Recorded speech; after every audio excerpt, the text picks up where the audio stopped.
Parfois, les plus grandes leçons de la vie viennent des moments les plus simples.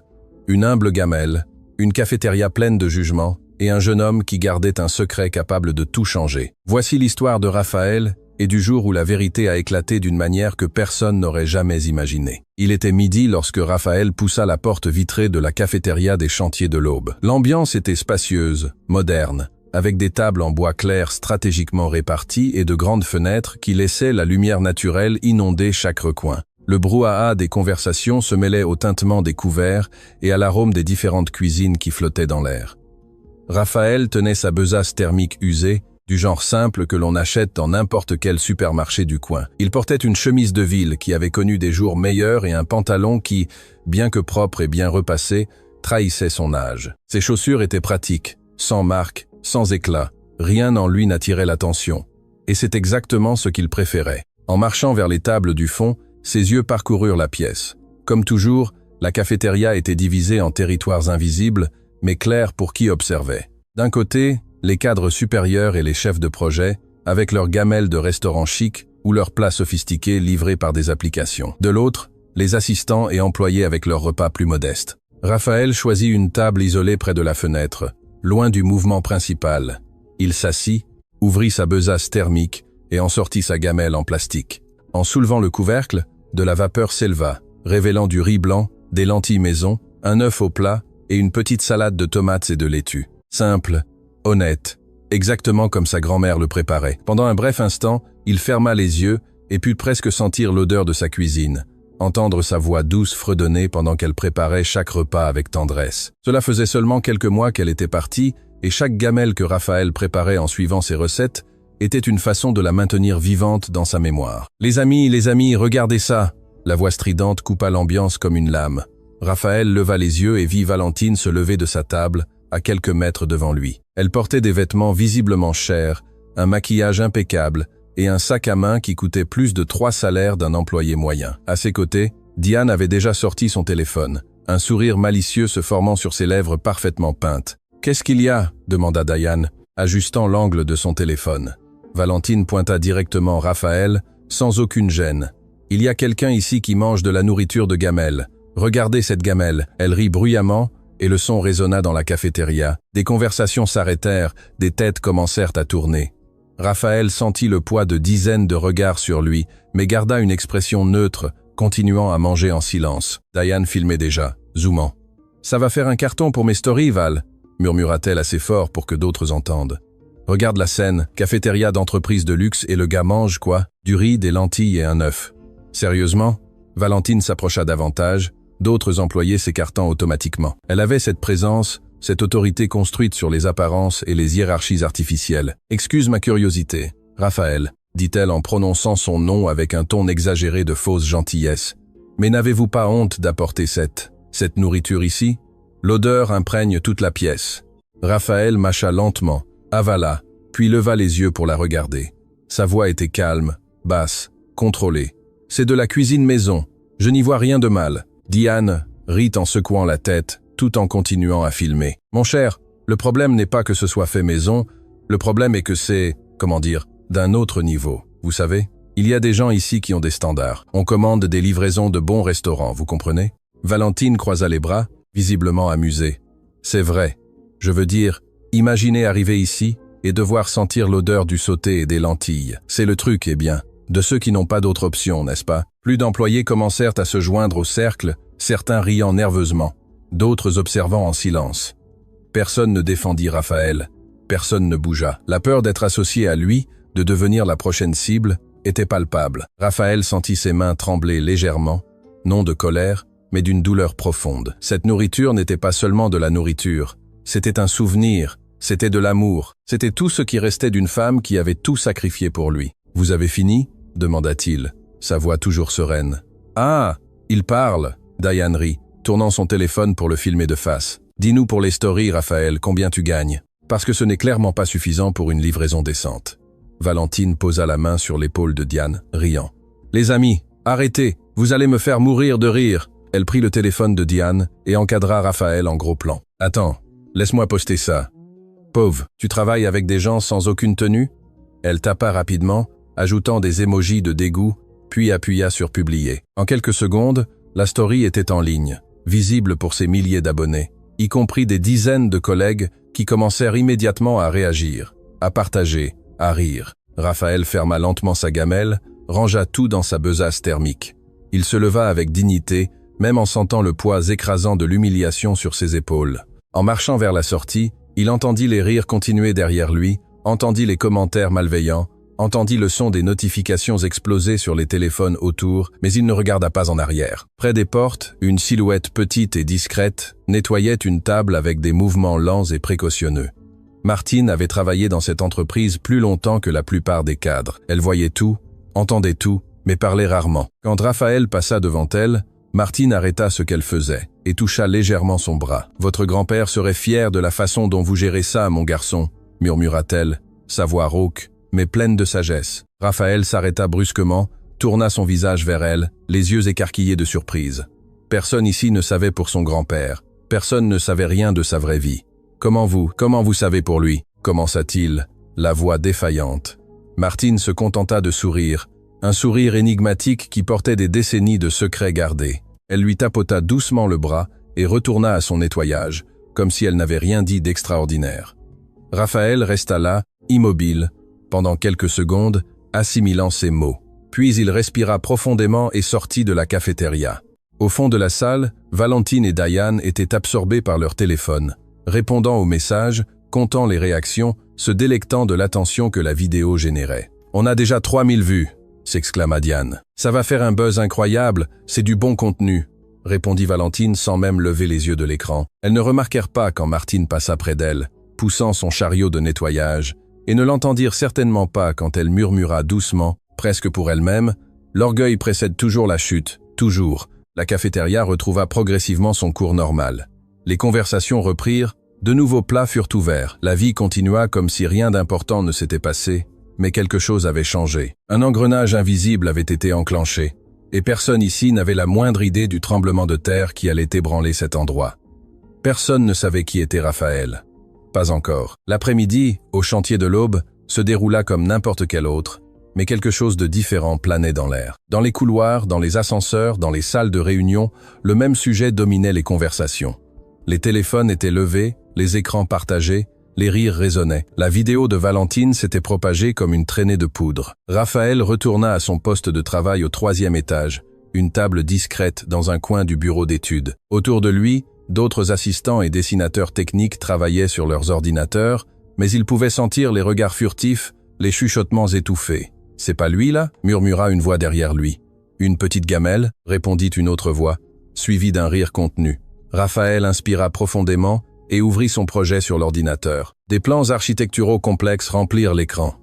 Des lignes précises, des calculs méticuleux, un travail qui exigeait une concentration absolue. Il plongea dans les chiffres et les dessins, les utilisant comme bouclier contre le monde qui l'entourait, mais il était impossible de l'ignorer complètement. Son téléphone vibra discrètement dans son tiroir.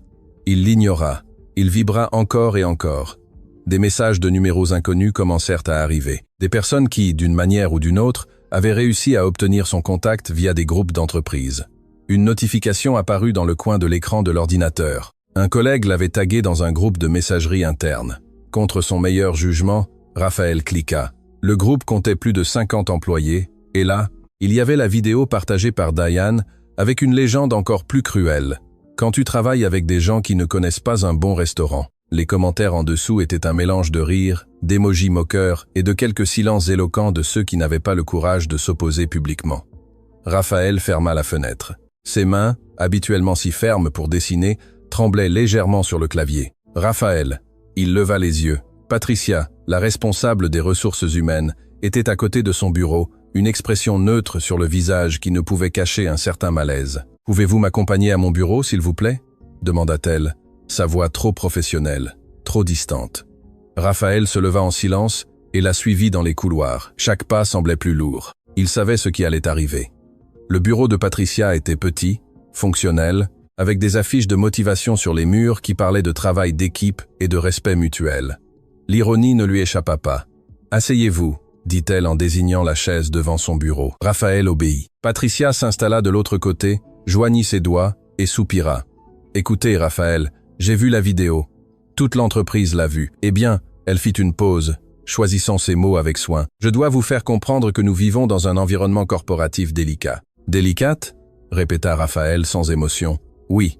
Et parfois certaines situations peuvent créer des tensions inutiles. Je ne dis pas que ce que Valentine a fait était juste, mais vous devez aussi comprendre qu'il existe des moyens d'éviter ce genre d'exposition. » Raphaël la regarda droit dans les yeux. « Vous me dites de ne pas apporter ma nourriture ?» Patricia détourna le regard. « Je dis d'être plus discret. Peut être mangé à l'extérieur de l'entreprise, ou peut être choisir des options qui sont plus alignées avec l'environnement où nous travaillons. » Le silence qui suivit fut dense, suffocant. « J'ai compris, » dit Raphaël finalement en se levant. « Puis-je retourner travailler ? » « Bien sûr. » Et Raphaël, essayez de ne pas causer de problème. « Ok. Valentine est une employée importante ici. Diane aussi.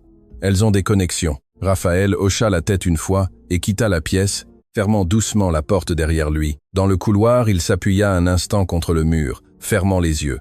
L'injustice de tout cela brûlait dans sa poitrine comme une braise ardente. Mais ce n'était pas de la colère qu'il ressentait, c'était une tristesse profonde, ancienne, qui touchait des blessures qu'il pensait cicatriser. Des souvenirs commencèrent à envahir son esprit, impossible à contenir. Il n'avait que 12 ans quand tout avait changé. C'était une nuit pluvieuse et ses parents rentraient d'un voyage d'affaires. L'appel arriva à 2 heures du matin. Un accident sur la route, pluie battante, un camion fou. Ce fut une perte soudaine. Raphaël se souvenait d'être chez sa grand-mère quand ils reçurent la nouvelle. Il se souvenait du cri qu'elle avait poussé, un son qui ne l'avait jamais quitté. Il se souvenait de la façon dont elle était tombée à genoux et de la façon dont lui, bien qu'encore enfant, avait dû être fort pour eux deux. Grand-mère Cécile prit sa garde.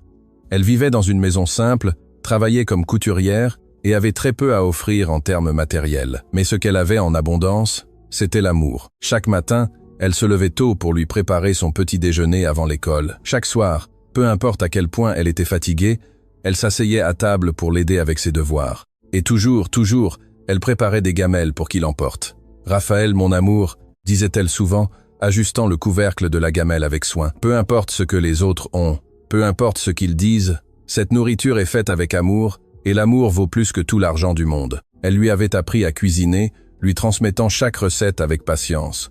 Le riz devait être léger et séparé. Les lentilles devaient avoir le bon assaisonnement, de cette manière qu'elle seule connaissait. L'œuf devait être frit juste à point. « Un jour, tu comprendras, » disait-elle, souriant en remuant la casserole, « que la vraie richesse n'est pas dans ce que l'on a, mais dans ce que l'on est. » Raphaël grandit avec ses leçons, étudia avec acharnement, obtint des bourses, obtint son diplôme d'architecte avec mention, mais même lorsqu'il obtint son diplôme, même lorsqu'il obtint son premier emploi, il n'abandonna jamais ses habitudes simples.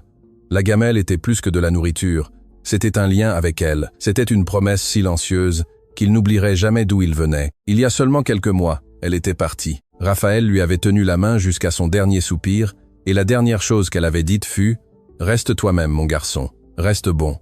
Le monde a besoin de bonnes personnes. » Raphaël rouvrit les yeux, de retour dans le couloir de l'entreprise. Il essuya discrètement une larme qui insistait pour se former au coin de ses yeux. À ce moment-là, son téléphone vibra de nouveau. Mais cette fois, c'était différent. Le nom sur l'écran fit battre son cœur plus vite. Montaigne. Ne pas répondre au travail. Il regarda autour de lui rapidement. Le couloir était vide. Malgré tout, Raphaël refusa l'appel et tapa un message rapide. « Je suis au travail. J'appelle plus tard. » La réponse arriva presque instantanément. « J'ai vu la vidéo. Nous devons parler aujourd'hui. » Raphaël rangea son téléphone dans sa poche, le cœur battant plus fort. Il savait que ce jour viendrait. Il savait que la vérité éclaterait un jour, mais pas encore. Ce n'était pas encore le moment. En retournant à son bureau, Raphaël passa devant le secteur de la direction. À travers les portes vitrées, il put voir dans une salle, entourée d'autres cadres, Valentine et Diane, toutes riant, toutes regardant leur téléphone. Valentine était clairement fière. Elle gesticulait avec animation, racontant l'histoire à qui voulait l'entendre, ajoutant à chaque fois plus de détails dramatiques. « Et vous auriez dû voir sa tête, » disait-elle, provoquant de nouveaux rires. Complètement décontenancée, sans aucune tenue, comment quelqu'un ose-t-il apporter ça dans un environnement corporatif? Diane secouait la tête, vérifiant les statistiques du poste. « Val, ça a déjà dépassé les 10 000 vues. C'est fou, mon profil explose de nouveaux abonnés. Je t'avais dit que ça allait faire le buzz. » répondit Valentine en applaudissant. « Enfin, on nettoie cette entreprise de gens sans standard. » À l'extérieur de la salle, appuyé contre une colonne, Lucas observait tout avec une expression de profond dégoût. Il était chef de chantier, un homme grand, aux épaules larges, qui avait servi dans l'armée avant d'entrer dans le monde de l'entreprise. Il avait des principes solides, et tout cela le dégoûtait. Il prit son téléphone et ouvrit le groupe où la vidéo avait été partagée. Puis il écrivit « Ce n'est pas drôle, c'est cruel. Vous devriez avoir honte. » Le groupe resta silencieux pendant exactement 3 secondes. Puis les réponses commencèrent « Détends-toi, Lucas. C'est juste pour rire. Tu n'as pas le sens de l'humour? Ah, il y en a toujours un pour gâcher le plaisir. » Lucas supprima l'application de son téléphone et partit, secouant tristement la tête. La journée de travail se termina lentement. Un par un, les employés quittèrent le bâtiment, parlant toujours de la vidéo, riant toujours, partageant toujours. Raphaël fut l'un des derniers à partir. Il marcha jusqu'au parking, vers sa voiture simple et ancienne, et resta là un instant, les clés à la main. Il leva les yeux vers l'imposant bâtiment des chantiers de l'Aube, les lumières encore allumées aux étages supérieurs. Il pensa à tout ce qui s'était passé ce jour-là. Il pensa à sa grand-mère, pensa à qui il était vraiment. Et puis, pour la première fois de cette terrible journée, Raphaël sourit, un petit sourire, triste, mais celui de quelqu'un qui savait quelque chose que personne d'autre ne savait. « Si elle savait, murmura-t-il pour lui-même en ouvrant la porte de la voiture, qui m'a vraiment appris à faire cette cuisine et qui attend mon rapport sur cette entreprise. » Il monta dans sa voiture et démarra le moteur. Alors qu'il sortait du parking, son téléphone sonna de nouveau. Cette fois, il répondit. « Eh bien, grand-père » dit-il, sa voix enfin détendue. « Oui, j'ai vu. Non, ce n'est pas encore le moment. Nous en parlerons demain. Fais-moi confiance. » De l'autre côté de la ligne, une voix grave et autoritaire répondit quelque chose qui fit sourire Raphaël de nouveau. « Je sais, grand-père, je t'aime aussi. À plus tard. » Et tandis que Raphaël disparaissait dans la nuit, au sein des chantiers de l'Aube, la vidéo continuait de se propager. 10 000 vues devinrent 20 000, 20 000 devinrent 50 000. Et puis quelque chose d'inattendu se produisit.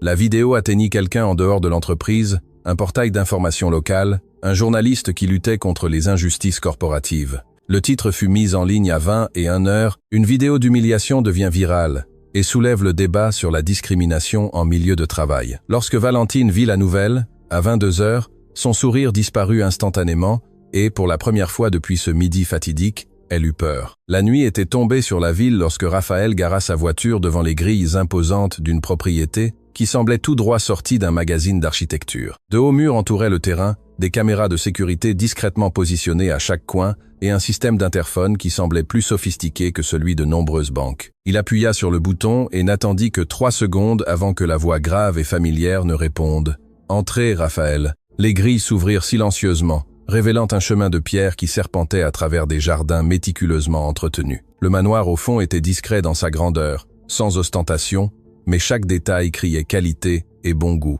Raphaël conduisit lentement jusqu'à l'entrée principale. Avant même qu'il ne puisse couper le moteur, la porte de la maison s'ouvrit et une haute silhouette émergea, descendant les marches à pas fermes. Henri Montaigne avait presque 60 ans, mais sa posture était celle d'un homme d'au moins une décennie plus jeune. Des cheveux gris, parfaitement coiffés, des vêtements décontractés mais clairement chers, et des yeux qui portaient des décennies d'expérience à bâtir des empires et à lire les gens. Raphaël sortit de la voiture et, avant qu'il ne puisse dire quoi que ce soit, Henri l'enveloppa dans une étreinte serrée. « Mon garçon, la voix de l'homme était chargée d'émotions contenues.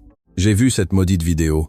J'ai failli aller à cette entreprise aujourd'hui même. » Raphaël s'écarta, tenant les épaules de son grand-père. « Grand-père, nous avions convenu d'un an. J'ai besoin de faire ça à ma manière. » Henri soupira profondément, secouant la tête. « Faire à ta manière est une chose. Être humilié publiquement en est une autre, bien différente.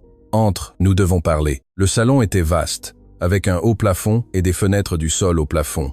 Des livres remplissaient des étagères en bois massif et des œuvres d'art soigneusement sélectionnées ornaient les murs. Mais ce qui attirait le plus l'attention, c'était le sentiment que c'était un foyer, pas seulement une démonstration de richesse. Henri servit 2 verres d'eau et s'assit dans un fauteuil en cuir, invitant Raphaël à faire de même. « Raconte-moi exactement ce qui s'est passé » demanda-t-il, sa voix reprenant le ton de l'homme d'affaires habitué aux analyses précises. Raphaël raconta chaque détail. L'entrée dans la cafétéria, les commentaires de Valentine, le film de Diane, la publication sur les réseaux sociaux, la réunion embarrassante avec Patricia des RH et, enfin, la nouvelle sur le portail. Henri écoutait en silence, mais Raphaël pouvait voir la tension monter dans les épaules de l'homme, sa mâchoire se serrant à chaque nouvelle information. Quand Raphaël eut fini, un lourd silence s'installa dans la pièce. « Ces femmes n'ont aucune idée avec qui elles se sont frottées, » dit enfin Henri, sa voix basse, mais chargée d'une fureur contenue. « Et cette Patricia des RH va découvrir ce que signifie ignorer les valeurs que j'ai construites dans cette entreprise pendant 3 décennies. Grand-père, Raphaël se pencha en avant. Je ne veux pas que tu interfères. Pas encore. Raphaël, tu es mon petit-fils, mon unique héritier. Comment t'attends-tu à ce que je reste les bras croisés à te voir traiter de cette manière? Raphaël inspira profondément, choisissant ses mots avec soin. Parce que si tu interfères maintenant, ils ne respecteront jamais ce que j'ai construit par mes propres mérites. Ils diront toujours que c'était à cause du nom de famille, des connexions. Tu le sais. Henri se recula dans le fauteuil, passant sa main sur son visage. Il savait que son petit-fils avait raison. C'était exactement pourquoi il avait accepté ce plan fou 1 an auparavant. « Explique-moi encore », demanda Henri, sa voix s'adoucissant. « Pourquoi est-ce si important pour toi ?» Raphaël regarda par la fenêtre, vers les lumières de la ville au loin. « Quand grand-mère Cécile m'a élevé, elle n'avait rien. Grand-père, rien d'autre que l'amour et le travail honnête. Elle m'a appris que le caractère n'a pas de prix, que la dignité ne s'achète pas. Et quand tu m'as trouvé, quand nous avons découvert que nous étions de la famille, sa voix faiblit un instant. Le souvenir était encore récent, douloureux. Henri ressentit aussi le poids de cette histoire. Pendant des années, il avait perdu le contact avec son fils, le père de Raphaël. Orgueil, dispute, la distance qui se forme parfois entre les générations. Quand ils s'étaient enfin réconciliés, il était trop tard. L'accident avait emporté son fils et sa belle-fille avant qu'ils ne puissent complètement reconstruire le pont. Et puis, des années plus tard, il y eut ce jour impossible. Henri revenait d'une réunion lorsqu'il fut surpris par 2 hommes armés dans une rue moins fréquentée. Ses gardes du corps étaient dans une autre voiture à quelques mètres derrière. Tout se passa en quelques secondes, mais avant que les assaillants ne puissent prendre son portefeuille, un jeune garçon maigre, de pas plus de 6 ou 17 ans, apparut de nulle part, sans armes, sans rien, juste du courage et de l'indignation. « Laissez-le tranquille !» avait crié le garçon. Ce qui s'ensuivit fut confus. Un des hommes s'approcha du garçon qui reçut des coups, mais ne recula pas. Le bruit attira des gens, et ils s'enfuirent sans rien prendre. Henri se souvenait d'avoir regardé cet adolescent blessé, lui offrant de l'aide, essayant de lui donner de l'argent en récompense. « Je ne veux pas votre argent », avait dit le garçon en essuyant le sang de son nez. « J'ai juste fait ce qui était juste. » Henri passa des années à chercher ce jeune homme, engagea des enquêteurs, fouilla les images des caméras de sécurité, suivit chaque piste, et quand il le trouva enfin, la vérité fut comme un coup de poing dans l'estomac. Ce garçon était Raphaël, son petit-fils, le fils du fils qu'il avait perdu. « Je dois prouver, » continua Raphaël, ramenant Henri au présent, « que j'ai les valeurs qu'elle m'a enseignées, que je n'ai pas besoin de ton nom ou de ton argent pour être une personne intègre, que je peux gagner le respect par ce que je suis, pas par qui tu es. » Henri sentit ses yeux picoter. Ce garçon avait plus de noblesse dans un petit doigt que la plupart des cadres qu'il connaissait n'en avaient dans tout le corps. « Tu es plus fort que je ne l'ai jamais été, » admit Henri, la voix étranglée. « Mais réponds-moi une chose. Combien de temps encore vas-tu tenir ?» Raphaël sourit, mais c'était un sourire fatigué.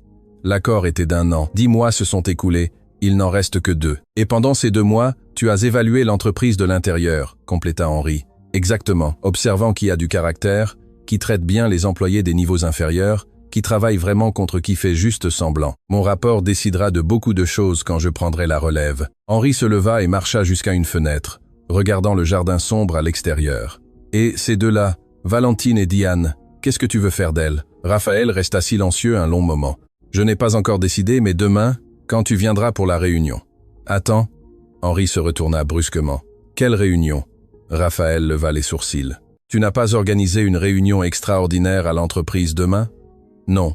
Pourquoi? Les 2 se regardèrent, la confusion évidente sur leurs visages. Le téléphone d'Henri sonna. Il répondit, et Raphaël put voir l'expression de son grand-père passer de la confusion à la surprise, puis à quelque chose proche d'un sourire sombre. « Je comprends », dit Henri au téléphone. « Oui, je confirme ma présence. Demain, 10 heures. » Il raccrocha et regarda Raphaël. C'était le service de gestion de crise de l'entreprise. Ils ont reçu la vidéo via l'article du portail. Ils ont activé le protocole de crise. Comme cela implique des allégations d'environnement de travail hostile et un risque de complications pour l'entreprise, ils ont convoqué une réunion d'urgence avec tous les cadres. Raphaël se leva. « Donc ce n'était pas toi, ce n'était pas moi », Henri confirma. « Mais il semble que l'univers conspire en ta faveur, mon garçon. Ou contre Valentine et Diane », murmura Raphaël. Henri s'approcha de son petit-fils et posa ses mains sur ses épaules. « Demain sera le jour, n'est-ce pas? Le jour où tout le monde découvrira qui tu es vraiment. » Raphaël réfléchit un long moment. Il pensa à grand-mère Cécile, à ses enseignements, à tout ce qu'il avait enduré ces 10 derniers mois en travaillant incognito. Il pensa à l'humiliation de ce jour, mais aussi à toutes les autres petites cruautés qu'il avait vues, non seulement contre lui, mais contre d'autres employés vulnérables. « Oui, répondit-il finalement. Demain, elles découvriront, mais pas de la manière qu'elles attendent. Que veux-tu dire » Raphaël marcha vers la porte, s'arrêtant sur le seuil. « Je veux dire que la justice n'a pas besoin d'être une vengeance, grand-père. Grand-mère me l'a appris, mais la justice ne peut pas non plus être une faiblesse. Alors, demain, elles recevront une leçon qu'elles n'oublieront jamais. » Henri observa son petit-fils partir, un mélange de fierté et d'inquiétude dans la poitrine. Ce garçon avait le cœur de la mère qui l'avait élevé et la détermination du sang Montaigne. Une combinaison puissante. Quand les lumières de la voiture de Raphaël disparurent par la grille, Henri prit son téléphone et passa un appel. « C'est moi. Je veux que vous prépariez un dossier complet sur Valentine Dubois et Diane Costa. Historique professionnel, évaluation, tout. Et je le veux sur mon bureau avant 8 heures du matin. » Il raccrocha et regarda la photo encadrée sur la table. Dessus, un homme plus jeune souriait aux côtés d'une femme enceinte. « Ton fils est devenu un homme meilleur que moi, mon fils », murmura Henri à la photo. « Et demain, il va le prouver au monde entier. » Pendant ce temps, de l'autre côté de la ville, Valentine était assise dans son appartement luxueux, son téléphone à la main, fixant la nouvelle qui ne cessait de se propager. Son téléphone sonnait sans cesse. Messages d'amis, de connaissances, certains la soutenant, d'autres la critiquant. Les réseaux sociaux étaient divisés, mais une chose était claire. Cela avait échappé à tout contrôle. Diane appela pour la 10e fois cette nuit-là. « Val, tu as vu l'email ? Réunion d'urgence demain avec le président ? » « J'ai vu, » répondit Valentine, sa voix sans sa confiance habituelle. « Qu'est-ce qu'on fait ? » « Je ne sais pas, pour la première fois je ne sais vraiment pas. » Elle raccrocha et se regarda dans le miroir. Derrière le maquillage parfait, les vêtements chers, la vie qu'elle avait construite sur les apparences. Pour la première fois, Valentine se demanda qui elle était vraiment, et, plus important encore, ce qu'elle était devenue. Mais ces réflexions viendraient trop tard, car en moins de 12 heures, la vérité sur Raphaël Montaigne éclaterait et rien, absolument rien, ne serait plus jamais pareil. Le lendemain arriva au chantier de l'Aube avec une tension palpable dans l'air. Avant même 8 heures, le parking était déjà plein. Les employés arrivaient plus tôt que d'habitude, chuchotant en petits groupes, regardant leur téléphone avec des expressions qui variaient entre curiosité et appréhension. La nouvelle avait explosé pendant la nuit. Le portail local qui avait publié l'article original n'avait été que le début. D'autres médias avaient repris l'histoire. Des blogs spécialisés en culture d'entreprise discutaient de l'affaire et les réseaux sociaux étaient en pleine effervescence. La vidéo de l'humiliation avait été partagée des dizaines de milliers de fois. Des hashtags comme « Respect du travailleur » et « Harcèlement corporel » figuraient parmi les sujets les plus commentés du matin. Raphaël arriva à 8 heures précises, comme toujours. Il gara sa voiture simple au même endroit habituel. Il prit sa besace thermique, oui, il avait encore apporté sa gamelle, et entra dans le bâtiment la tête haute. Les regards qu'il reçut cette fois étaient différents. Ce n'étaient pas des moqueries. C'était quelque chose entre l'admiration, la pitié et une gêne collective. Une assistante administrative qui ne lui avait jamais parlé auparavant s'approcha dans l'ascenseur. « Raphaël » dit-elle doucement. « Je voulais juste dire que j'ai trouvé horrible ce qu'ils vous ont fait. Beaucoup de gens ici pensent la même chose. » Il sourit légèrement. « Merci. » Quand les portes de l'ascenseur s'ouvrirent au 3e étage, il sortit et alla directement à son bureau. Lucas était déjà là, appuyé contre le cubicule voisin, les bras croisés. « Alors, champion ?» dit Lucas, sa voix grave empreinte d'une réelle inquiétude. « Je survis », répondit Raphaël en allumant son ordinateur. « Vous avez vu le chaos que cela a créé ? C'est partout. Des journalistes ont appelé l'entreprise pour demander une déclaration. »« J'ai vu. » Lucas s'approcha, baissant la voix. « Mon cher, tu es trop calme. Tout le monde s'attendait à ce que tu ne viennes pas aujourd'hui ou que tu arrives anéanti. Mais tu es, je ne sais pas. Tu es différent. Qu'est-ce qui se passe ?» Raphaël regarda directement dans les yeux de Lucas. Il y avait quelque chose là, une décision prise, une tempête sur le point d'éclater. Parfois, les choses ne sont pas ce qu'elles semblent être, Lucas. Parfois, il faut traverser des tempêtes pour atteindre le soleil de l'autre côté. Lucas fronça les sourcils, confus. Mais avant qu'il ne puisse poser d'autres questions, l'interphone de l'étage retentit. « Attention, tous les cadres et chefs de projet, présence obligatoire dans la salle de réunion principale dans 15 minutes. Je répète, présence obligatoire. » Le brouhaha qui s'ensuivit fut immédiat. Les employés se regardèrent, la tension augmentant de façon exponentielle. De l'autre côté de l'étage, Valentine sortit de son bureau avec Diane à ses côtés. Toutes deux étaient impeccablement vêtues, maquillage parfait, mais quiconque regardait attentivement verrait les cernes mal dissimulées, la tension dans leurs épaules. Valentine n'avait pas dormi. Elle avait passé toute la nuit à voir les commentaires se multiplier, à voir des gens qu'elle ne connaissait même pas discuter de son comportement, la juger, la condamner. Elle avait tenté de supprimer la vidéo originale, mais il était trop tard. Elle était sur des dizaines de profils, téléchargés, partagés, impossible à contrôler. « Dis, je suis terrifiée », murmura Valentine en marchant dans le couloir. « Calme-toi. Nous devons juste expliquer que c'était mal interprété, que c'était une blague qui a mal tourné. Tu as vu les commentaires? Les gens ne croient pas à cette histoire. Alors on change le récit. On dit qu'il a provoqué avant, qu'il y a un contexte que personne n'a vu. » Valentine s'arrêta de marcher. « Mentir? Tu veux qu'on mente ?» Diane la regarda avec une expression dure. « Tu veux garder ton emploi ou tu veux être la méchante d'Internet? Choisisse. » Avant que Valentine ne puisse répondre, elles tournèrent le coin et tombèrent nez à nez avec Raphaël. Le temps sembla s'arrêter. Les trois restèrent là, à quelques mètres de distance, dans un couloir qui soudain semblait trop petit. Raphaël les regarda avec une expression tranquille, presque sereine. Il n'y avait pas de colère dans ses yeux, pas d'apparente rancœur. Il y avait quelque chose de plus profond, quelque chose qu'aucune d'elles ne parvenait à identifier. « Excusez-moi », dit-il simplement, et passa devant elle en direction de l'ascenseur. Valentine sentit ses jambes trembler. Il y avait quelque chose dans ce regard, dans ce calme absolu qui la terrifiait plus que n'importe quel cri ou accusation ne l'aurait jamais fait. « Il sait quelque chose », murmura-t-elle à Diane, quand Raphaël disparut de leur vue. « Il sait quoi? C'est juste un assistant. » Mais pour la première fois, Diane non plus ne semblait pas si sûre. Pendant ce temps, au rez-de-chaussée du bâtiment, une voiture noire aux vitres teintées se gara sur la place réservée à la présidence. La place qui restait vide 90% du temps. Quand Henri Montaigne sortit du véhicule, certains employés qui arrivaient s'arrêtèrent pour observer. Il était rare, très rare, de voir le propriétaire de l'entreprise en personne. Henri n'était pas du genre à faire du tapage. Il ne portait pas de costume voyant ni de montre qui coûtait plus que des appartements, mais il y avait quelque chose dans sa présence, une autorité naturelle qui faisait que les gens se redressaient automatiquement, ajustaient leurs vêtements, se comportaient mieux. Il entra dans le bâtiment accompagné de 2 avocats de l'entreprise et se dirigea directement vers la salle de réunion du dernier étage. La salle principale de réunion était imposante. Une table ovale en bois noble dominait le centre, entourée de chaises en cuir. De grandes fenêtres offraient une vue panoramique sur la ville et à la tête de table, la chaise du président était restée vide pendant des mois. Aujourd'hui, elle serait occupée. À 10 heures précises, la salle était pleine. Tous les cadres, chefs de projet et directeurs étaient présents. 23 personnes au total, y compris Valentine et Diane, qui avaient choisi des places au premier rang, essayant de paraître confiantes. Patricia, la responsable des RH, était visiblement nerveuse, feuilletant des papiers à plusieurs reprises. Lucas était au fond, observant tout avec ses yeux d'ancien militaire, identifiant les tensions et les alliances invisibles. Et puis les portes s'ouvrirent. Henri Montaigne entra et le silence fut instantané. Il marcha calmement jusqu'à la tête de la table et se tint debout, les mains appuyées sur le dossier de la chaise, les yeux parcourant chaque visage présent. « Bonjour !»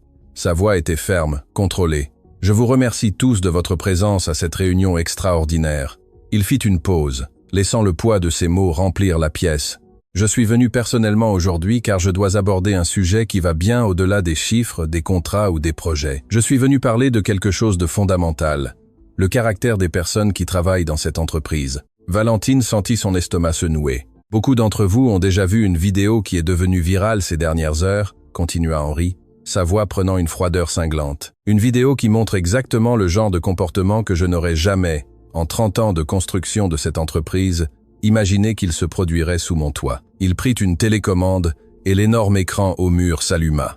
La vidéo commença à passer en haute définition, avec un son cristallin, chaque mot cruel, chaque rire, chaque commentaire malveillant. Certains des présents baissèrent les yeux, gênés, d'autres regardèrent avec des expressions choquées, voyant pour la première fois l'étendue de l'humiliation. Quand la vidéo fut terminée, le silence était assourdissant. Valentine Dubois et Diane Costa, dit Henri les noms lentement, les regardant directement. « Vous avez quelque chose à dire ?» Valentine se leva, les jambes tremblantes. Sa voix était faible, ne ressemblant en rien à la femme confiante de toujours. « Monsieur Montaigne, ce fut une terrible erreur. C'était une blague qui a complètement échappé à tout contrôle, et je le regrette profondément. »« Une blague ?» répéta Henri, le mot sonnant comme une accusation. « Alors, filmer l'humiliation d'un collègue et poster sur les réseaux sociaux avec des commentaires désobligeants est votre idée d'humour. Non, je ne voulais pas dire.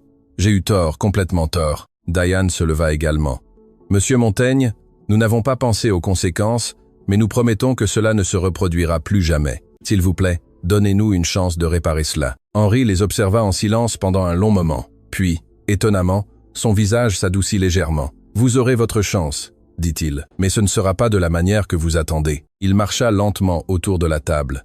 J'ai vu des gens rire de l'humilité. J'ai vu des gens mépriser un collègue pour avoir fait un choix simple et honnête. J'ai vu de la cruauté déguisée en supériorité. Il s'arrêta de nouveau à la tête de table. Mais ce que vous n'avez pas vu, ce qu'aucun de vous ne sait, c'est qui est vraiment l'homme que vous avez humilié. Le cœur de Valentine s'emballa.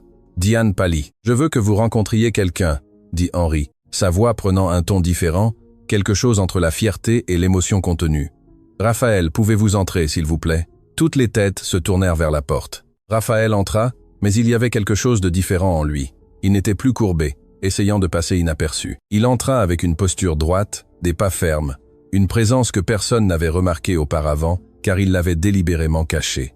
Il marcha jusqu'à se tenir à côté d'Henri et, pour la première fois, les gens dans la salle remarquèrent quelque chose. Ils avaient la même taille, les mêmes yeux, la même forme de visage. Ce jeune homme que vous avez méprisé, dont vous vous êtes moqué, que vous avez transformé en blague, dit Henri, posant sa main sur l'épaule de Raphaël. Est mon petit-fils, mon unique héritier, le futur président de tout ce que j'ai construit. La salle explosa en murmures choqués. Valentine sentit ses jambes flancher, devant se retenir à sa chaise pour ne pas tomber. Diane était blanche comme un linge, incapable de traiter ce qu'elle venait d'entendre. D'autres cadres se regardèrent dans un choc absolu. Lucas, du fond de la salle, sourit. Il comprenait enfin ce que Raphaël avait dit sur le fait que les choses n'étaient pas ce qu'elles semblaient être. Mais Henri leva la main, demandant le silence. « Et avant que vous ne pensiez que c'est tout, » dit-il, son sourire devenant sombre. « Il y a plus, beaucoup plus. » Il regarda Raphaël, qui hocha légèrement la tête. L'histoire complète de comment nous nous sommes rencontrés, de qui est vraiment Raphaël et de ce qu'il faisait ici ces derniers mois, eh bien, cela vous surprendra tous encore plus. Henri regarda directement Valentine et Diane. « Parce que vous n'avez pas seulement humilié mon petit-fils. Vous avez humilié l'homme qui évaluait secrètement chacun d'entre vous, l'homme dont le rapport déterminera qui reste et qui part quand il prendra la relève. » L'impact de ces mots fut comme une bombe. « Raphaël. » Henri se tourna vers son petit-fils. « Raconte-leur comment nous nous sommes rencontrés. » Et tandis que Raphaël se préparait à parler, Valentine comprit enfin. Elle n'avait pas seulement commis une erreur, elle avait détruit sa propre carrière de ses propres mains. Le silence dans la salle de réunion était si dense qu'il semblait aspirer l'air. 23 personnes, dont beaucoup avaient passé des années à bâtir des carrières,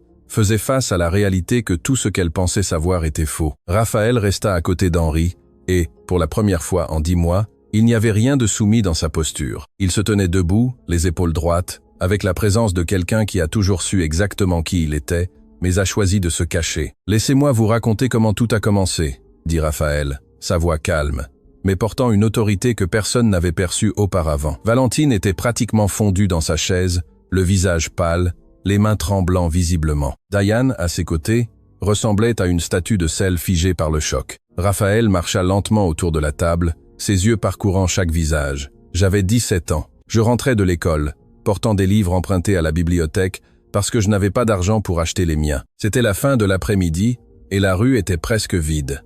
Il s'arrêta, les mains dans les poches, le souvenir clairement douloureux, mais important. J'ai vu un homme encerclé par 2 hommes. Il était plus âgé, il était seul, et les 2 hommes cachaient quelque chose de pointu et essayaient de lui prendre ce qui lui appartenait. N'importe quelle personne sensée aurait appelé à l'aide et aurait continué son chemin. Lucas, du fond de la salle, se pencha en avant, complètement absorbé. « Mais je n'ai pas pu, » continua Raphaël, une tristesse ancienne dans sa voix. « Ma grand-mère, la femme qui m'a élevé après avoir perdu mes parents, disait toujours « Raphaël, on ne tourne pas le dos quand quelqu'un a besoin d'aide. Peu importe si c'est dangereux, peu importe si on a peur, on fait ce qui est juste. » Henri ferma les yeux un instant, revivant ce jour. « Alors j'ai crié, » dit Raphaël. « J'ai crié très fort, j'ai attiré l'attention, j'ai commencé à courir vers eux. Je n'avais rien pour me défendre. J'avais juste la certitude que je ne laisserais pas cet homme être blessé. Ces hommes furent confus. L'un d'eux s'approcha de moi. J'ai reçu quelques coups de poing, une coupure au bras, mais le bruit a attiré d'autres personnes et ils ont fui.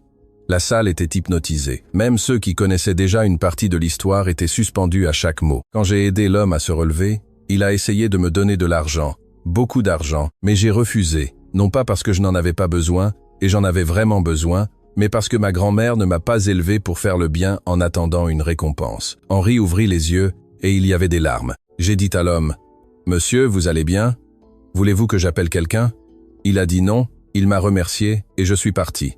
Simplement, je pensais que je ne reverrais plus jamais ce monsieur. Raphaël revint aux côtés d'Henri, mais ce que je ne savais pas, c'est que cet homme était Henri Montaigne et qu'il a passé les années suivantes à me chercher. Henri prit la suite du récit, sa voix empreinte d'émotion. J'ai engagé des détectives privés. J'ai fouillé chaque caméra de sécurité de cette région. J'ai suivi chaque piste parce que je devais trouver le garçon qui avait risqué sa vie pour un étranger sans rien attendre en retour. Il regarda Raphaël avec une fierté palpable. Et quand je l'ai finalement trouvé, j'ai découvert quelque chose d'impossible, quelque chose qui a complètement changé ma vie. Henri fit une pause, laissant le poids de ses mots emplir la salle.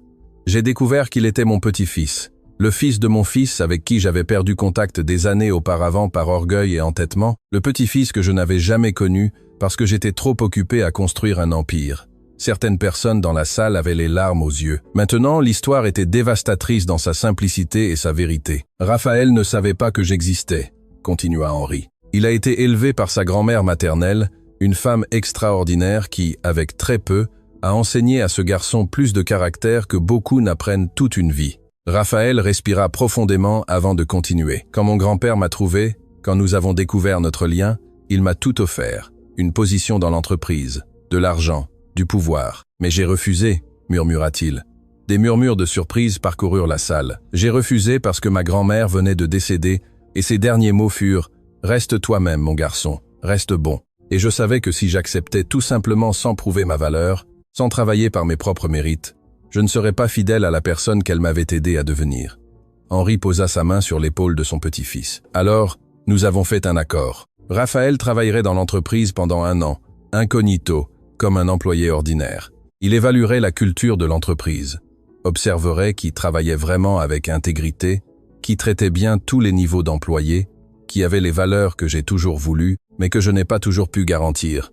L'atmosphère dans la salle changea.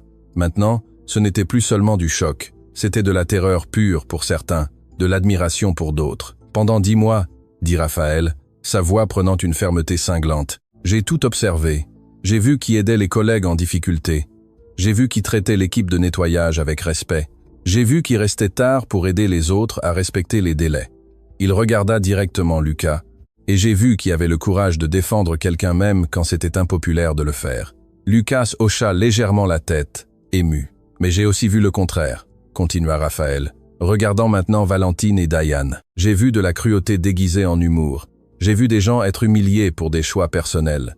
J'ai vu de la discrimination basée sur les apparences et le statut financier. Valentine commença à pleurer silencieusement, des larmes coulant sur son maquillage coûteux. Et hier, la voix de Raphaël devint plus dure. J'ai vu 2 personnes transformer mon déjeuner, la nourriture que je prépare en hommage à la femme qui m'a élevé, en plaisanterie, filmer mon humiliation, la poster sur les réseaux sociaux pour le divertissement.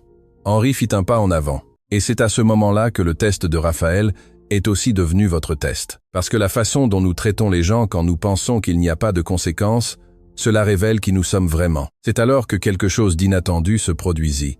Martine entra dans la salle. L'employé de nettoyage, que tous ici voyaient tous les jours, mais que peu voyaient vraiment, marcha calmement jusqu'au centre de la pièce, poussant son chariot. Henri sourit en la voyant. « Ah, Martine, toujours ponctuelle. » Tous regardèrent confus entre Martine et Henri. « Laissez-moi vous la présenter formellement, » dit Henri. Martine travaille dans cette entreprise depuis 32 ans. Elle était ici quand j'ai fondé les chantiers et ces 10 derniers mois, elle a été ma confidente la plus fiable. Le choc reprit le dessus dans la salle. Martine parla pour la première fois, sa voix tranquille, mais ferme. Je connais Monsieur Henri depuis qu'il était un jeune entrepreneur, sans rien en poche. Je l'ai vu construire cette entreprise à partir de 0, et quand il m'a demandé de veiller sur son petit-fils, j'ai accepté avec plaisir. Raphaël lui sourit avec une affection sincère. C'est Martine qui m'a parlé des employés dans le besoin, mais qui avait honte de demander de l'aide. C'est elle qui m'a montré qui faisait vraiment la différence dans cette entreprise, quel que soit le poste. Et c'est elle, ajouta Henri, qui m'a appelé hier en pleurant, disant qu'elle venait de voir quelque chose qui lui avait brisé le cœur. Martine regarda directement Valentine. « Je vous ai vu humilier ce garçon, ma fille. Je vous ai vu rire de la nourriture que sa grand-mère lui a appris à faire. Et j'ai pensé, comment quelqu'un peut-il être si cruel ?» Valentine s'effondra complètement, sanglotant bruyamment, le visage dans les mains. Henri reprit le contrôle de la salle. Alors, voici la vérité complète. Raphaël Montaigne, mon petit-fils et unique héritier, a passé près d'1 an à évaluer chacun d'entre vous et son rapport déterminera des changements significatifs dans cette entreprise. Il ouvrit un dossier qui était sur la table. Certains de ces changements sont positifs. Il regarda Lucas. Lucas Lambert, vous serez promu directeur des opérations avec une augmentation significative et l'autonomie pour mettre en œuvre les changements culturels que vous avez toujours défendus. Lucas était visiblement ému, mais se contenta d'acquiescer en signe de gratitude. Martine, continua Henri, sera notre nouvelle superviseuse du développement humain avec un salaire de cadre et la mission de créer des programmes sociaux au sein de l'entreprise. Martine sourit, des larmes de bonheur dans les yeux. Patricia, la responsable des RH, pâlit en entendant son nom. Vous serez transféré dans une autre unité. Votre omission hier était inacceptable. Patricia baissa la tête, avalant difficilement. Puis Henri regarda Valentine et Diane. Le silence revint, plus lourd que jamais. Quant à vous deux, dit-il, sa voix glaciale, vous ne méritez pas d'être dans cette entreprise. Vous avez déshonoré tout ce que j'ai construit. Vous avez montré exactement le genre de caractère que j'ai combattu toute ma vie. Valentine sanglota plus fort. Diane commença à pleurer aussi. Mais Henri fit une pause dramatique. La décision concernant votre sort ne m'appartient pas. Il se tourna vers Raphaël. Elle lui appartient. Tous les yeux se tournèrent vers Raphaël. Le jeune homme marcha lentement jusqu'à se tenir directement devant Valentine et Diane. Les deux ne pouvaient même pas le regarder. « Regardez-moi » dit Raphaël doucement. Ce fut une lutte, mais elles levèrent le visage, les larmes maculant leur maquillage. L'humiliation complète imprimée sur chaque trait. « Vous m'avez brisé hier » dit Raphaël, sa voix basse, mais claire. « Vous m'avez fait me sentir petit, insignifiant, indigne d'être dans le même environnement que vous. » Valentine tenta de parler, mais il leva la main. « Mais voici ce que vous n'avez pas compris. Peu importe le nombre de fois où quelqu'un essaie de nous rabaisser, peu importe la cruauté qu'on nous jette, notre dignité ne vient pas de l'extérieur, elle vient de l'intérieur. » Il inspira profondément. « Et ma grand-mère m'a appris que la vengeance est facile. Le difficile est de choisir d'être meilleur que ceux qui nous ont blessés. » Raphaël s'écarta légèrement. « Alors, voici ma décision. Vous resterez. » Choc absolu. Même Henri sembla surpris. Mais Raphaël continua, sa voix prenant une fermeté d'acier. « Vous allez travailler pendant les 6 prochains mois dans le programme social que nous allons créer. Vous allez préparer et distribuer des repas pour les travailleurs à faible revenu. Vous allez vous lever à 5 heures du matin. Vous allez cuisiner, vous allez servir, vous allez écouter les histoires de gens qui travaillent dur avec ce qu'ils ont. » Il se pencha légèrement en avant. « Et si dans 6 mois vous montrez un réel changement, pas des mots vides, mais une véritable transformation, alors vous aurez une seconde chance. Mais si je perçois que c'est du faux semblant, que vous ne faites que du théâtre pour garder votre emploi, alors vous partirez sans lettre de recommandation, sans indemnité, sans rien. » Raphaël se redressa. « Le choix vous appartient. Grandir ou partir. » Valentine, entre ses sanglots, réussit à murmurer. « Pourquoi faites-vous ça? Je vous ai détruit. » Raphaël la regarda avec une profonde tristesse, mais aussi avec quelque chose de plus fort, de la compassion, parce que quelqu'un m'a appris un jour que tout le monde mérite une chance de devenir une meilleure version de soi-même, et parce que je crois que les gens peuvent changer s'ils le veulent vraiment. Il se tourna vers toute la salle. Cette entreprise va changer, la culture va changer, et ceux qui ne sont pas prêts à grandir avec elle n'auront pas leur place ici. Henri posa la main sur l'épaule de son petit-fils, la fierté irradiant de chaque pore. « La réunion est close », annonça-t-il. « Tout le monde au travail, sauf Valentine et Diane. Vous venez avec moi et Raphaël. Nous avons beaucoup à discuter. » Alors que la salle se vidait lentement, Lucas passa devant Raphaël et murmura « Tu es meilleur que moi, je les aurais virés. » Raphaël sourit légèrement. « On ne grandit pas en étant meilleur que les autres, Lucas. On grandit en essayant d'être meilleur que ce que l'on était hier. » Et à ce moment-là, tous comprirent. Raphaël Montaigne n'était pas seulement l'héritier d'un empire, il était l'héritier de quelque chose de bien plus précieux, le caractère. La salle de réunion s'était vidée, mais Valentine et Diane restaient assises, incapables de bouger. Le poids de ce qui venait de se passer les retenait sur leurs chaises comme des encres invisibles. Henri et Raphaël parlaient doucement près de la fenêtre, tandis que Martine organisait quelques documents sur la table. Le silence n'était brisé que par les sanglots contenus de Valentine. Raphaël se tourna finalement et s'approcha d'elle, tirant une chaise pour s'asseoir devant les deux femmes. Pas au-dessus d'elle, pas en position de supériorité. À la même hauteur, les yeux dans les yeux. « Respirez », dit-il doucement. « Je sais que c'est beaucoup d'informations à traiter, Diane s'essuya le visage avec des mains tremblantes. « Je ne comprends pas pourquoi vous êtes gentil avec nous. Nous vous avons brisé. » Raphaël se pencha en arrière, pensif. « Vous voulez savoir la vérité? Quand cette vidéo a été postée, quand j'ai vu des gens rire, partager, transformer ma douleur en divertissement, j'ai ressenti de la colère, beaucoup de colère. » Valentine leva ses yeux rouges, le regardant pour la première fois. « Je mérite votre colère, » murmura-t-elle. « Je mérite bien plus que cela. » « Peut-être. » Raphaël acquiesça. « Mais la colère est facile, Valentine. La colère est la réponse automatique quand on est blessé. Le difficile est de choisir quelque chose de différent. » Henri s'approcha, restant debout derrière Raphaël, les bras croisés. « Vous deux allez découvrir au cours des 6 prochains mois si vous avez vraiment ce qu'il faut pour continuer dans cette entreprise, » dit-il, sa voix perdant un peu de sa froideur précédente, mais gardant sa fermeté. « Et ce ne sera pas facile. » Martine s'approcha aussi, tenant un dossier. « Le programme commence demain, » expliqua-t-elle. Sa voix maternelle était plus sérieuse. Du lundi au vendredi, de 5 à 9 du matin. Préparation et distribution de gamelles, de 9 à midi. Travail normal dans l'entreprise, mais à des fonctions différentes. Valentine, vous travaillerez directement avec l'équipe de nettoyage et d'entretien. Diane, vous irez à l'entrepôt et à la logistique. Diane ouvrit la bouche pour protester, mais Martine leva la main. Ce n'est pas une punition, c'est un apprentissage. Vous devez comprendre comment cette entreprise fonctionne de bas en haut, pas seulement de haut en bas. Et l'après-midi ? Demanda Valentine. L'après-midi, vous continuerez à vos postes actuels, expliqua Raphaël. Parce que j'ai besoin de voir si vous êtes capable d'appliquer ce que vous avez appris le matin au reste de la journée, si vous êtes capable de traiter les gens avec le même respect, quelle que soit leur position. Henri croisa les bras. Et toutes les 2 semaines, vous vous réunirez avec moi et Raphaël pour discuter des progrès. Nous voudrons des rapports écrits sur ce que vous avez appris, sur la façon dont vous changez, sur les défis que vous avez rencontrés. Et si nous n'y arrivons pas ? Demanda Diane, la voix faible. Raphaël répondit avec une honnêteté brutale. Alors vous partirez, simplement, sans drame, sans seconde chance, car cette transformation doit être réelle, pas mise en scène. Valentine respira profondément, essuyant les dernières larmes. J'accepte, dit-elle, voix tremblante, mais décidée. Je dois changer, je dois être meilleur que ça. Diane acquiesça vigoureusement. Moi aussi, nous avons perdu le cap et je veux le retrouver. Martine sourit pour la première fois depuis qu'elle était entrée dans la pièce. Alors, demain 5 heures du matin, je serai là et j'espère que vous aussi. Raphaël se leva et les 2 femmes se levèrent également, encore incertaines, portant encore le poids de la honte.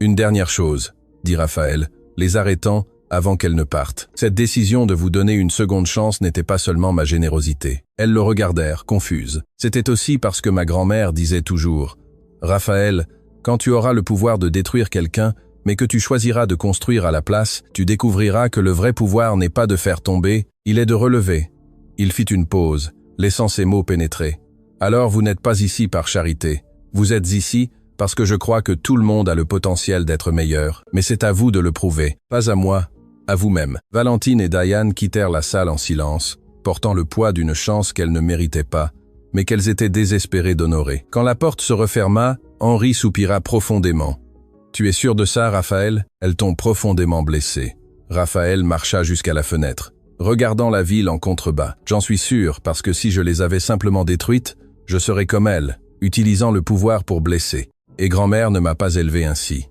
Martine s'approcha et toucha gentiment l'épaule du jeune homme. « Votre grand-mère serait si fière de vous, mon garçon, si fière. » Raphaël sourit, mais il y avait de la tristesse dans ce sourire. « Je voulais juste qu'elle soit là pour voir. »« Elle voit, » dit Martine avec conviction. « D'où qu'elle soit, elle voit. » Et elle sourit. Henri les rejoignit à la fenêtre. « Et maintenant, que se passe-t-il après ces 6 mois ?» Raphaël se tourna vers son grand-père. « Maintenant, je termine ce que j'ai commencé. Il reste encore 2 mois avant la fin de l'année. Je continuerai à travailler comme assistant. Je finaliserai mon rapport. Et ensuite, tu prends la relève, » compléta Henri. « Et ensuite, je prends la relève, » confirma Raphaël. « Mais pas comme quelqu'un qui a hérité du pouvoir, comme quelqu'un qui a gagné le respect. » Martine commença à partir, mais s'arrêta à la porte. « Vous savez quelle est la différence entre vous et la plupart des gens que j'ai vus passer par cette entreprise ces 30 dernières années ?» Les 2 la regardèrent, curieux. La plupart oublient qu'avant d'être des cadres, des chefs de projet, des assistants, nous sommes des humains, et les humains ont besoin de compassion. Vous 2 n'avez jamais oublié ça. Elle sortit, laissant grand-père et petit-fils seuls.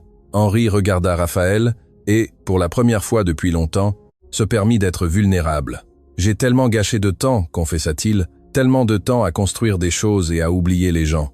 Si j'avais été la moitié de l'homme que tu es quand ton père était vivant.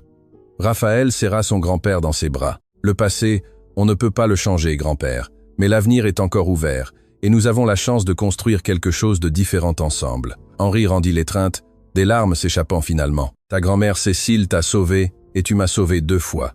D'abord dans cette rue, et maintenant en m'apprenant ce qui compte vraiment. Ils restèrent ainsi un long moment. 2 hommes de générations différentes, unis par le sang, par la douleur et par un amour retrouvé. Quand ils se séparèrent enfin, Henri s'essuya les yeux et sourit. « Viens, sortons d'ici. Tu as un rapport à finir et j'ai quelques appels à passer. De grands changements sont à venir. » Raphaël acquiesça, mais avant de sortir, il regarda une dernière fois par la fenêtre. En bas dans la rue, il put voir Valentine et Diane sortir du bâtiment. Elles s'arrêtèrent sur le trottoir, discutant intensément, leurs gestes montrant agitation, confusion, mais aussi quelque chose qui ressemblait à de la détermination. « Elles vont y arriver ?» demanda Henri en suivant le regard de son petit-fils. « Je ne sais pas, » admit Raphaël, « mais je leur ai donné ce que quelqu'un m'a donné un jour, une chance de prouver leur valeur, le reste leur appartient. » Et alors qu'ils quittaient cette salle, une chose était claire. Les chantiers de l'Aube étaient sur le point de devenir plus qu'un immeuble de bureaux. C'était sur le point de devenir un lieu où les gens pouvaient grandir, changer et découvrir de meilleures versions d'eux-mêmes. Parce qu'au final, construire des empires est facile. Construire le caractère est le vrai défi. Et Raphaël Montaigne ne faisait que commencer. 6 mois plus tard, l'aube couvrait encore la ville, lorsque Valentine gara sa voiture devant la cuisine communautaire des quartiers populaires de l'Est parisien. Elle ne portait plus ses vêtements de marque, qui avaient un jour défini son identité. Le maquillage lourd avait laissé place à un visage propre, naturel, et ses yeux portaient quelque chose qui n'avait jamais été là auparavant. Un but. Diane était déjà à l'intérieur, les manches retroussées, aidant Madame Dubois à couper des légumes. Toutes deux riaient de quelque chose. Une complicité authentique qui n'avait jamais existé quand elle parlait de sacs chers et de restaurants exclusifs. « Bonjour les filles », dit Valentine en attachant son tablier. « Bonjour Madame Dubois », répondit-elle avec un large sourire. « Aujourd'hui on va battre le record, 500 gamelles. » Valentine sourit en prenant une énorme casserole. « Alors, commençons. Nous avons beaucoup de gens à nourrir. » Pendant qu'elle travaillait, M. Bernard arriva en boitant avec sa prothèse, apportant les pains qu'il cuisait lui-même tous les matins. « Où sont mes travailleuses ?» plaisanta-t-il, et Valentine et Diane coururent l'aider avec les caisses. 6 mois auparavant, elles auraient tourné le visage à cet homme. Aujourd'hui, il était l'un de leurs plus grands professeurs sur la dignité et la résilience. À 7h30 du matin, quand elles eurent fini de préparer les dernières gamelles, Valentine regarda Diane, toutes deux en sueur, fatiguées, les mains cailleuses par le travail. « Tu te souviens de qui nous étions ?» demanda doucement Valentine. Diane hocha la tête, les yeux embués. « Tous les jours, et je remercie tous les jours d'avoir eu la chance de laisser ces personnes derrière nous. » Au chantier de l'Aube, l'auditorium était bondé. Tous les employés, de tous les niveaux, avaient été convoqués pour une cérémonie spéciale. Au cours des derniers mois, des changements profonds avaient transformé l'entreprise. L'ambiance était différente, plus légère, plus humaine. Henri Montaigne monta sur scène, et le silence fut immédiat. « Il y a exactement 1 an, commença-t-il, sa voix ferme, mais chargée d'émotion. J'ai fait un accord avec mon petit-fils. Il travaillerait ici incognito pendant 12 mois, évaluerait notre culture, nos valeurs, nos gens. Il fit une pause, laissant les souvenirs de cette année emplir la salle. Raphaël n'a pas seulement respecté cet accord. Il nous a appris que le caractère n'est pas quelque chose que l'on hérite. C'est quelque chose que l'on acquiert jour après jour, dans chaque choix que nous faisons sur la façon de traiter les gens qui nous entourent. » Les portes de l'auditorium s'ouvrirent et Raphaël entra. Mais il n'était pas seul. Lucas marchait à sa droite, Martine à sa gauche. Et juste derrière, à la surprise de beaucoup, Valentine et Diane. Raphaël monta sur scène et se tint à côté de son grand-père. « Quand j'ai accepté ce défi, commença Raphaël, sa voix claire et ferme. Je voulais prouver que j'étais digne d'hériter de cet empire. Mais au cours de cette année, j'ai appris quelque chose de bien plus grand. Il ne s'agit pas de prouver sa valeur, il s'agit de créer de la valeur pour tous. » Il regarda l'assistance, chaque visage. J'ai vu des personnes incroyables dans cette entreprise, des gens qui travaillent dur, qui prennent soin de leurs collègues, qui traitent tout le monde avec respect, quel que soit le poste. Et j'ai aussi vu des gens qui ont perdu le chemin, qui ont confondu le succès avec la supériorité. Raphaël se tourna vers Valentine et Diane, qui étaient dans un coin de la scène. « Vous deux, dit-il. » Et toutes les têtes se tournèrent. « Il y a 6 mois, vous m'avez humilié de la pire façon possible, vous m'avez transformé en blague, Vous m'avez fait me sentir petit. Valentine baissa la tête, les larmes coulant déjà. Mais je vous ai donné quelque chose que vous ne méritiez peu, être pas, continua Raphaël. Une seconde chance. Et vous avez fait quelque chose que je n'oublierai jamais. Vous avez prouvé que les gens peuvent vraiment changer. Il fit signe de s'approcher. Valentine et Diane marchèrent lentement jusqu'au centre de la scène, vulnérables devant des centaines de collègues. « Racontez-leur », demanda doucement Raphaël. « Racontez ce que vous avez appris. » Valentine s'essuya les larmes et respira profondément. « J'ai passé 6 mois à me lever à 4h30 du matin pour préparer de la nourriture pour des gens que je ne connaissais même pas, commença-t-elle, la voix tremblante, mais déterminée. Et ce faisant, j'ai découvert qui j'étais vraiment sous tous ces masques. Diane fit un pas en avant. Nous avons rencontré Madame Dubois, qui s'occupe de 3 petits-enfants avec un salaire d'agent d'entretien. Nous avons rencontré Monsieur Bernard, qui a perdu une jambe, mais n'a jamais perdu sa dignité. Nous avons rencontré des dizaines de personnes qui ont si peu, mais sont si riches en caractère. Valentine continua, la voix plus ferme maintenant. Et nous avons compris que lorsque nous avons humilié Raphaël à cause d'une gamelle, nous ne jugions pas sa nourriture. Nous révélions le vide en nous, la pauvreté de nos valeurs. Raphaël m'a sauvé, dit Diane le regardant directement, quand je ne méritais pas d'être sauvé. Et cela m'a appris que le salut ne consiste pas à mériter. Il consiste à ce que quelqu'un choisisse de croire que vous pouvez être meilleur.